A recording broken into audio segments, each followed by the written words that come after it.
बिस्मिल्लाहिर्रहमानिर्रहीम। अस्सलामुअलैकुम। MS18 news के साथ मैं हूँ रिया चौधरी। बुलेटिन में शामिल करते हैं आज की अहम खबरें।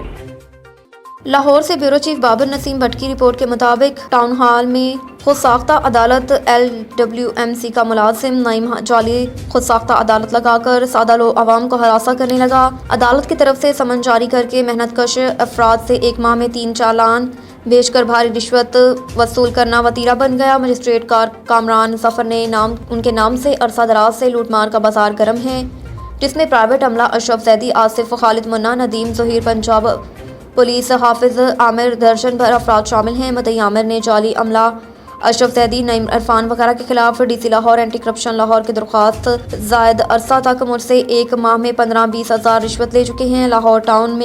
लाहौर टाउन हॉल में बहुत बड़ा गैंग आला दर्जे के ऑफिसर की मिलीभगत से लूटमार कर रहा है, जो शुमाली लाहौर को यकमाल बनाए हुए हैं। सर जी हफ्ते च 4-4 पर्चियां मैंने दे जाते हैं। मैं गरीब आदमी हाँ, दही भल्ले रेहड़ी लाना। इन्होंने वजह तो मैं बड़ा परेशान हाँ। इन्होंने मैनू ना अदालत है, ना कोई गल, ना कोई बात। इतने आते हैं धमकियां दे के पैसे लैके चले जाते हैं। मैं एंटी करप्शन के दरखास्त दे के आया। कितने दरखास्त दे के आए? एंटी करप्शन उसे दरखास्त दे के आया। ये बंदा हाफिज इरफान जो आता है, इन्हें को 50-50 पर्चियां होंगे, सारे इलाके से वंड के जाता है। ठीक है, उस तो बाद मौके पर कहता है कि मैंने 3500 रुपये या 4000 रुपया दे दो, मैं थोड़े इतने काम खत्म कर देना।